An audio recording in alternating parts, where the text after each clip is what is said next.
Arratsaldeko 7:04 gutxi, gaur emango zaio hasiera Masters nagusiari. Gogoratuko dugu 7 bikote izango direla, nor baino nor gehiago.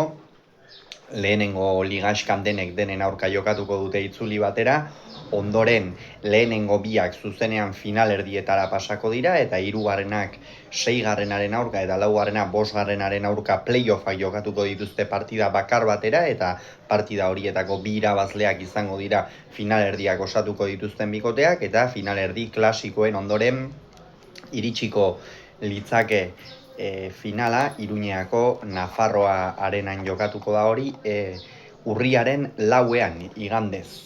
Eta horiek horrela, guazen aurtengo edizioan parte hartuko duten bikoteak aurkeztera. Hauexek dira: Altuna Imaz, Artola Retzusta, Zabala Iztueta, Elordi Mari Ezkurrena, Ezkurdi Albizu, Larrazabal Zabaleta eta Laso Martija. Beti egin ohi dugun moduan, lehenengotik azkenengora arte, banan joango gara esaten guk uste dugun sailkapenaren arabera, eta horre, bikote bakoitzaren analisia ere egingo dugu tartean. Lehenengo postuan Elordik eta Mari Ezkurrenak osatzen duten bikotea ikusten dut. Jon Mari Ezkurrenak udan desberdintasunak nabarmen markatzen ditu, eta Elordi ere puntu honean dago, egia da. San Fermin torneora ez zuela sailkatzerik izan, behar bada emaitzek eta ez diotela laguntzen, baina iruditzen zait Mari Ezkurrena bezalako atzelari batekin lehen fase honetan nagusitu beharko luketela, batez ere zuloak irekita Elordik aurrean abagune asko izan ditzakeelako, eta boleaz ere min egin dezakeelako, eta horregatik Elordi eta Mari Ezkurrena ikusten ditut favorito.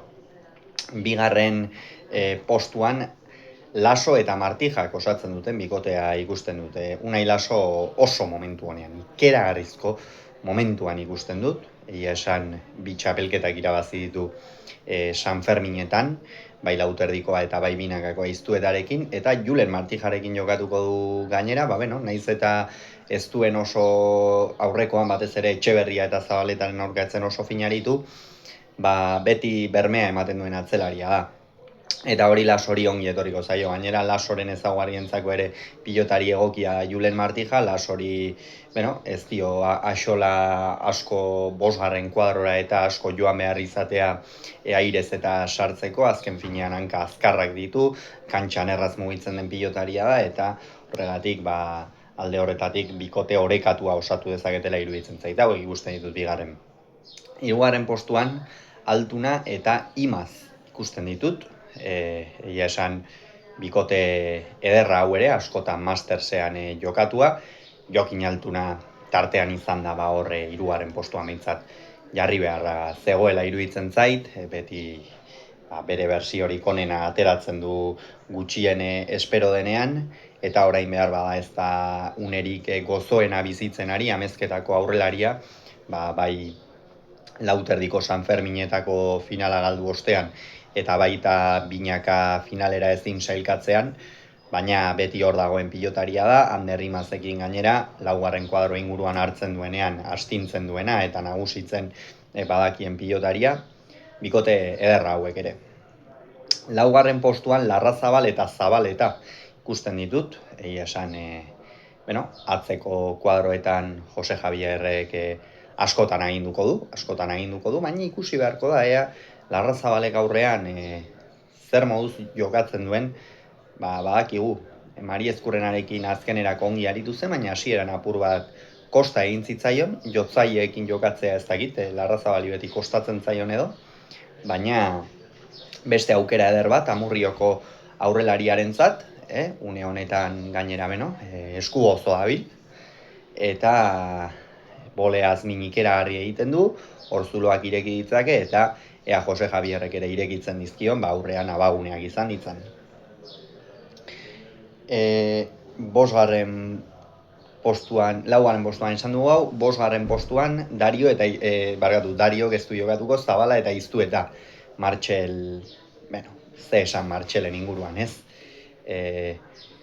Azken boladan bikain dabil, jada demora luze xamarrean, hor ez zuten jakarekin ez zuten finalera sailkatzerik izan, binakako txapelketan, baina hortxe izan ziren final erdietan, eta sekulako azken bi urteetan batez ere gorakada nabarmena egin duen atzelaria, zulo asko irekitzen dituena, kantxan erraz ibiltzen dena, ire jokoa eta bikaina daukana, eta aurrean Javi Zabalak ikusiko dugu, ea zer moduz moldatzen den, momentuz lehen partida ez du jokatuko, Peio Etxeberria hariko da gaur, eta ea ze maila ematen duen bikote honek.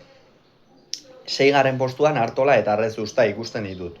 Joan den urtean oker ezpanago elkarrekin jarri zituzten, ez zuten sailkatzerik izan, 7. izan ziren, eta, atzean bi veterano, atzean Rezustak eusten dion, eta aurrean Artola, badakigu da gora beratxua izaten dela Iñakirentzat, lesioek eta ere errespetatzen dioten eta erregulartasun hori bilatzeko aukera duen, eta 7. postuan ez zait iruditzen Ezkurdia eta Albizu sailkatuko direnik. Bikote bikaina osatzen dute, eta oro har bikote onak gaude, horregatik 7. postuan pena ematen du Ezkurdia eta Albizu jartzeak, baina jarri behar nituen.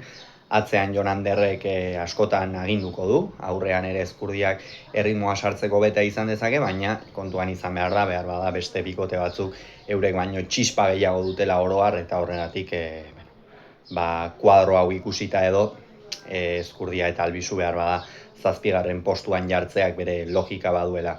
Ikusiko dugu, ea zer gertatzen den gu Masters nagusiarekin, gaur gauean itzuliko gara, hain zuzen ere, Altunak eta Imazek Peio Etxeberria Zabalaren lekuan jokatuko du, Peio Etxeberria iztu eta norgehiagokaren ondoren, horren analisia egiteko.